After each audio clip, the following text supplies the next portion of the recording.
Tugenze Magere saawa eno wano wolaba yenyumba ya Kyagulanyi ge maka ga Kyagulanyi Center mu Robert Bobi Wine. Akanzuminge mbulungi wetegereze ekiriyo alaba akufulo waggulu mu kisenge kya Kyagulanyi. Abo basirikale ba Updf SFC bakutte emigemera wala bali mu maka ga Kyagulanyi bagifudde barracks laba kiri wansi laba baraddewo n'emimamba bye biri mu maka ga Kyagulanyi kiri waka wa Kyagulanyi saawa eno togera kati bino bye bivaayo. Oluvannyuma lw'ebbaluwa oba ekiwandiiko ekifulumiziddwa mu Hozikaine Lugaba ng'ategeeza nti amaka ga Kyagulanyi gafuuse barracks y'amagye. Yebigambo yabyeyogeredde mbu Kyagulanyi takyakkirizibwa kugenda wakaawe, takyakkirizibwa kugenda mu nnyumba ye, efuuse barracks. Era kati magye ga UPDF gavunaanyizibwa ku nnyumba eyo. Era omuntu yenna agendayo alina kubanga aba agenze kukyalira barracks, batagenze kukyala mu maka ga Kyagulanyi. Amaka ewantu yakeera ne yeegulira n'akolawo ne wafuuka nga bwe wali nga weeyagaza buli omu. Kati bagamba lero nno bawambyewo wafuuse waabwe. Era kati balinawo obuvunaanyizibwa, Kyagulanyi takyalina obuvunaanyizibwa mu maka agage. Yajajajajaja ulira gwe Kyagulanyi takyalina buvunaanyizibwa mu maka ge. Bawambyewo. Kati eno ebbaluwa ebankaluwa muhozi gyafulumizza ng'ategeeza nga amaka ga Kyagulanyi bwe gafuuse barracks. Agambye bw'ati ulira wetegereze ebbaluwa badagiwandikira ba European Union wamu ne America ng'abategeeza nga bw'abakooye era bw'abakyaye bw'asazizaamu okulagana nabo, takyaddamu kukolagana nabo. Kati ye agenze kulagana na mu Russia na mu China. Kati bw'abadde ng'amaliriza n'awandiika mu bbaluwa yeeno ebigambo bino nsaba biwulirize bulungi. Agambye we have all rights to defend ourselves from imperialists and their agents like a Bobi Wine. Oba kitegeera bulungi, whose residence in Magere we continue to occupy for security reasons and the safety of our people, and we are soon turning it into a military barracks. What you believe? Kati bw'olaba kiri nti kati amaka ga Kyagulanyi gafuuse barracks gayiriddwamu abasirikale abawanvu n'abampi bali buli wamu batambadde buli wamu bwe beeyambawa bamanyi okuflashinga kabuyonjo za flash bazimanyi oba bateekamu buteesi bajjuza balowooza bijja kwetambuza. Kati ekiri eyo mukama ekiri eyo tumanyi wa Kyagulanyi waliwo kano kala triniki wabweru ate ez'omu nnyumba noza basiba ku kitanda kye nga beetiriboosa. Ekiri eyo kati kabuyonjo z'abaana zonna ekiri kati wa Kyagulanyi kiswazaako buswaza. Kati labayo oluvannyuma lw'ebyo buli muntu yeebuuza ebibuuzo bingi lwaki bandibadde bakola bino. Kati boddamu ne weetegereza ekifaananyi kino n'okitunula bulungi n'ozuuminga n'ozaayo noga omusajja byagambye ekitegeeza bituufu. Yiyo efuukidde ddala barracks ge maka ga Kyagulanyi nga bw'agambye nti anagifuula barracks olede ekiwedde. Laba kino kiki ennyumba ya muno gifuula bwoti awo beeyambawa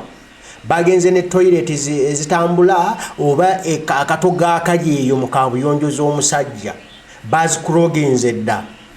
g'amazzi gakyakola wotakweri. Kati amasannyalaze anasa kuba ndawo amatala gonna gaaka bali kugamu. Kati Kyagulanyi amasannyalaze yateekako ga mwaka ateekako mwaka n'akikuba. Kati bali eyo bonoona baatiribusa tuli mu maka ga pulezidenti. Pulezidenti weebale watukolera watuzimbira ennyumba tusulako walungi naffe bafumbira ssebo nakukuuka. Bakyali ebijanjaalo gali amatooka agali awo mu lusuku gosobola obbirya n'oli lumonda eri wansi pulezidenti gwe yatema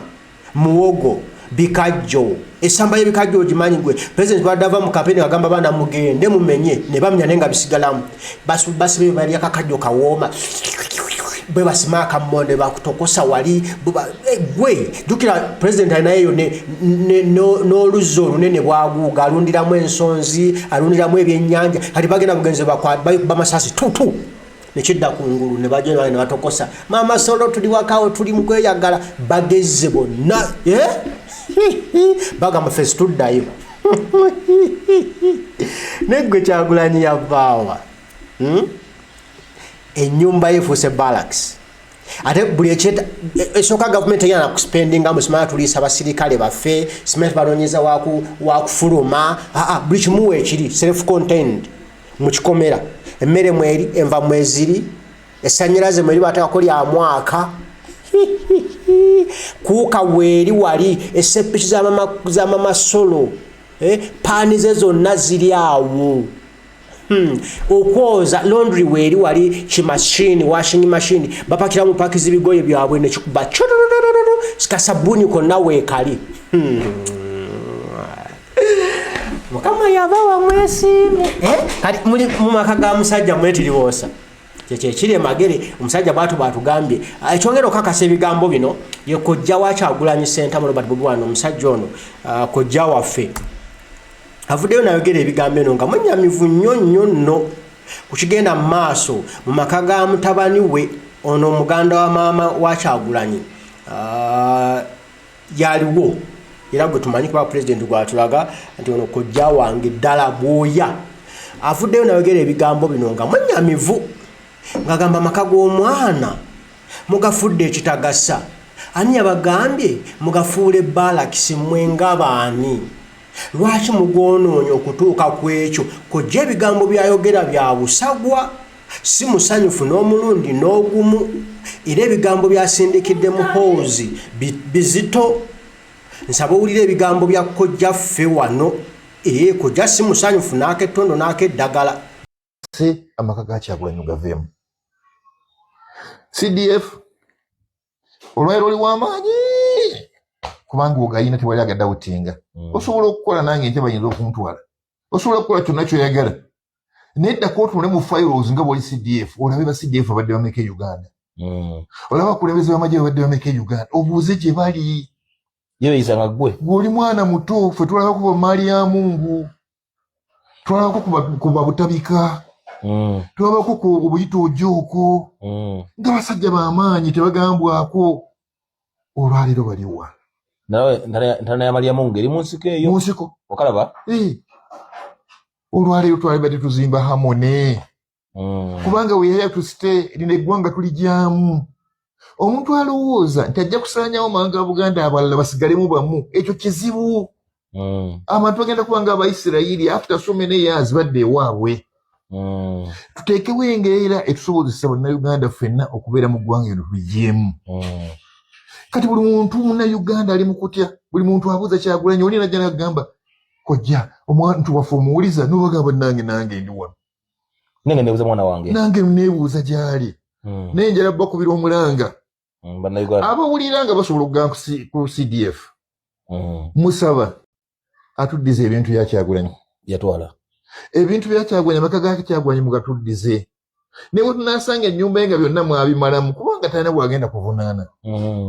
Kyagulanyi musajja mukozi agenda kuddamu akole ate akyali ate alina amagezi mutuyambe mbituddize gavumenti emanyi bulungi nti bannayuganda ebitundu 7 n'okusingawo akalulu byakaba Kyagulanyi naye bisirise mulowooza bannayuganda balowooza ki era mugenda tufugira mu kutya ng'abali mu kafyu patrols ezeetoola zisinga obungi ku nguudo kutuusa dde eggwanga bwe lituuka waliwo abaana bannabyabufuzi nammwe mwennyini be mumanyi nti mubasibira bwereere nga muwanga kivumbi mumanyi y'omu ku baana abatayagala confrontation mu byabufuzi abaagala ebyobufuzi eby'emirembe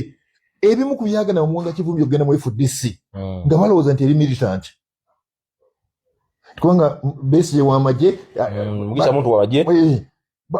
ebya militarization gye baagala okuleeta byobufuzi bwa Uganda ne bagamba no tegaterawo okugyawo katusigale nga tuli mu bibiina ebyagala demokurasi obw'emirembe paka we tuli mufuna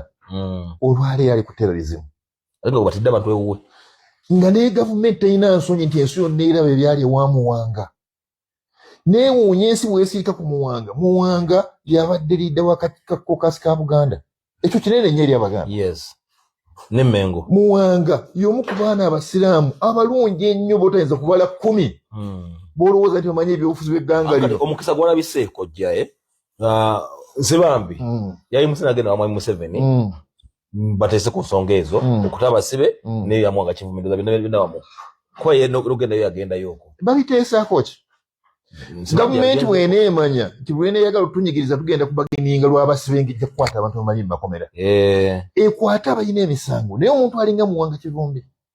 kubanga Muwanga Kivumbi n'omuntu ne bamusiru alaba ekyamukwasa bakwata ba vice president ba Buganda Kyagulanyi bonna owa Buganda bamanya nti Kyagulanyi bwadduka Muwanga Kivumbi ajja kuvaayo ate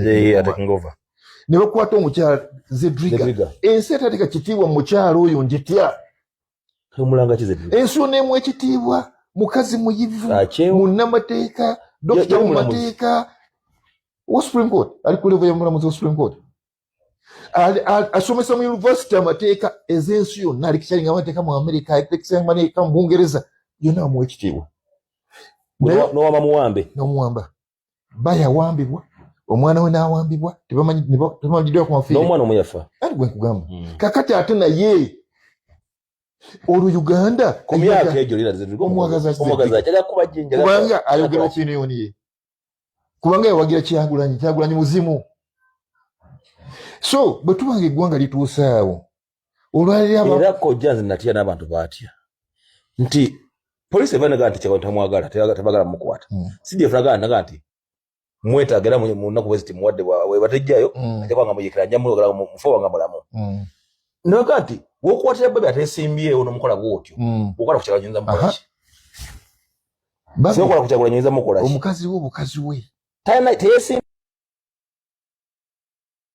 kale byebyo ndowooza kojja naye ababuulidde bulungi nnyo. CDF olwairo oli w'amaanyi kubanga ogayina tewali agadde awutinga osobola okukola nange nte bayinza okuntwala osobola okukola kyonna kyoyagala neddako otunule mu files nga bwoli CDF olabe ba CDF abadde bameka e Uganda olaba abakulembeze b'amagye babadde bameka e Uganda ndowooza kojja omuwulidde obuuze gye bali oye kojja wa Kyagulanyi Center mwana muto ffe twalako kuba maali ya Mungu twalako kuba butabika twalako ku obuyita ojooko nga basajja b'amaanyi tebagambwako olwaleero baliwa nawe ntana ya Maria Mungu eri mu nsiko eyo mu nsiko okalaba olwaleero twalibadde tuzimba Harmony kubanga weeyaya tusite lino eggwanga tuligyamu omuntu alowooza nti ajja kusaanyawo mawanga ga Buganda abalala basigalemu bamu ekyo kizibu abantu bagenda kuba nga Abaisirayiri after so many years badde ewaabwe tuteekewo